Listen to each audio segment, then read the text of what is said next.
Welcome to the Explainer. Today we're putting an absolute industrial giant to the ultimate test in what we like to call the Guru Gauntlet. We're basically stepping into the shoes of an expert investment analyst to run a complete multi-framework stock analysis on none other than Deere & Company. We're going to take the legendary investment philosophies of Warren Buffett, Peter Lynch, and Benjamin Graham, throw in some modern valuation models, and apply the whole shebang directly to Deere's latest data. The goal? To see if this stock is a screaming buy, a steady hold, or a hard sell.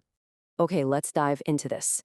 Here's our roadmap for today. 1. The Deere snapshot. 2. The Buffett and Lynch lenses. 3. Graham's value lens. 4. The DCF valuation. And finally 5. Alternatives and our final synthesis. Let's get right to it. Section 1. Deere Company snapshot. Right, so as of our latest data, Deere, trading under the ticker DE, is sitting at a share price of $560.95. To put that into perspective, that gives this agricultural and construction machinery behemoth a massive market capitalization of $151.42 billion. It's a true heavyweight. But to really understand that price tag, we have to look under the hood at what's actually driving their revenue. Now, the broader farm economy is definitely under pressure right now. In fact, analysts and company guidance are pointing to large agriculture equipment dropping anywhere from 15 to 20% this year. Yikes, right? But here's the fascinating part. That drop is being offset by a real shift in demand. Small agriculture and turf expected to jump 14.9%. And construction and forestry are driving a solid 15.2% rebound, which is being heavily supported by all that U.S. infrastructure spending. So there are some serious shifting gears here. Moving on to Section 2, the Buffett and Lynch lenses. Now, what's really interesting about this is how perfectly Deere fits Warren Buffett's qualitative checklist. I mean, look at this. Deere spends an incredible $2.4 billion over the trailing 12 months just on R&D, cementing a massive technological moat. On top of that, management is delivering a stellar 18.25% return on equity, and while they're generating roughly $4.5 billion in estimated owner earnings, their debt remains totally manageable at just 1.7 times EBITDA leverage. Seriously, qualitatively speaking, Buffett would absolutely love this business.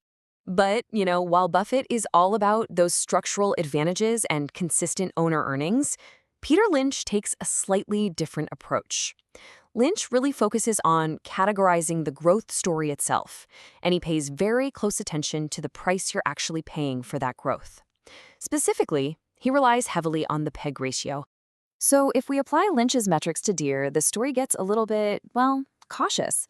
Lynch would classify Deere as a cyclical stalwart, which basically means you want to buy in at the absolute bottom of a cycle. But with a PE ratio sitting at a lofty 31.78 and a PEG ratio of 2.14, you're paying a massive, massive premium for growth here. Add in the fact that institutional ownership is super crowded at nearly 69%, and Lynch would undoubtedly slap a hold on this one. He'd just sit back and wait for those cyclical headwinds to push the price down. Section 3. Benjamin Graham's value lens. All right, let's walk through Graham's defensive investor checklist point by point. Deere easily passes the test for adequate size, strong financial condition, and earnings stability. Plus, it boasts a very reliable dividend, currently paying out $6.48 annualized. Not bad, but here's the catch. Graham requires a moderate PE ratio, usually under 15, and at 31.78, Deere fails this step spectacularly. So to find out exactly what Graham would actually pay, we have to use his famous intrinsic value formula. That's the square root of 22.5 times earnings per share times book value per share. For our calculation today, we're using the consensus 2026 EPS estimate of $18.10. And based on their 18.25% ROE, we're explicitly deriving an assumed book value per share of $96.70. Crunching those numbers, Graham's intrinsic value for Deere comes out to exactly $198.44. Now remember, the stock is currently trading above $560, so there is absolutely zero margin of safety here. Graham wouldn't just pass on this stock, folks. He would literally run the other way. Section 4. Discounted cash flow valuation. So the crucial point here is that a DCF, or a discounted cash flow, values a company based not on its past, but on the present value of all the cash it will ever generate in the future. It's like looking into a crystal ball, but with math. We project the free cash flows, calculate a terminal value for when growth eventually stabilizes, and then discount all of that back to today's dollars. To actually build our base case DCF, we do have to fill in a few gaps in the long-term projections using standard industry average assumptions. So we're going with a 5-year forecast horizon, an 8.5% weighted average cost of capital as our discount rate, and a pretty conservative perpetual terminal growth rate of 2.5%, which basically just matches long-term inflation. Now, take a look at this sensitivity table. It shows the fair value range based on those variables we just talked about. In our base case of an 8.5% WACC and 2.5% growth, the fair value lands at roughly $480.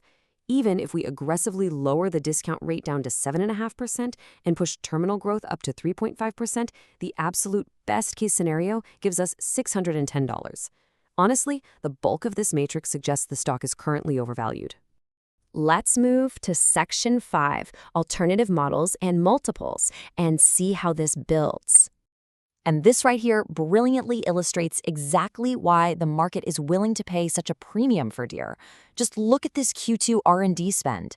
Deere poured $583 million into research. That outpaces heavyweights like Caterpillar at $537 million, and it completely dwarfs Packer at $109 million. The takeaway? The market isn't pricing Deere as just a tractor company anymore. It's pricing it as a cutting-edge autonomous tech company. And in their eyes, that justifies a much higher EV to EBITDA and PE multiple than its peers. However, if we strip away that whole shiny tech narrative and just look at the cold, hard cash return to shareholders using the dividend discount model, or DDM, the story changes yet again.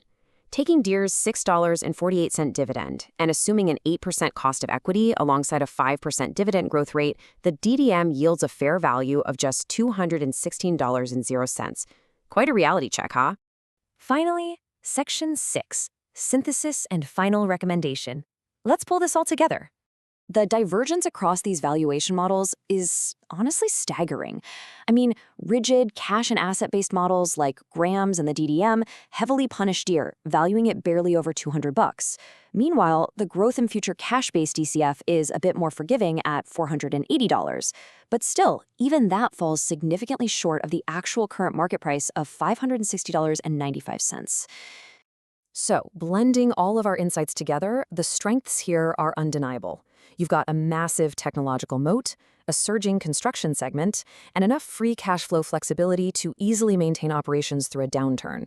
But the risks are equally stark. The core large agriculture segment is in a clear cyclical decline right now, and you're being asked to pay a premium valuation with a PEG ratio well over 2 for a company that's facing some very real near-term headwinds. Therefore, our final verdict at the current price of $560.95 is a firm, undeniable hold. The company itself is fantastic, no doubt about it. But the price is just simply too high.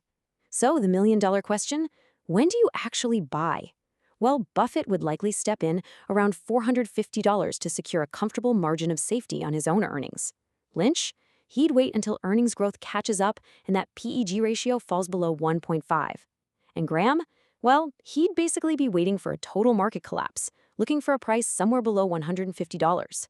Which leaves us with one final fascinating question to consider. Is the market actually right to price Deere as this bulletproof tech company where its autonomous advancements will eventually just override the traditional agricultural cycle? Or are investors currently paying a massive premium for an industrial stalwart that's about to fall into a nasty cyclical value trap? Honestly, keep these frameworks in mind the next time you're sizing up a stock. It's a game changer. Thanks for joining me on this explainer, and I'll catch you next time.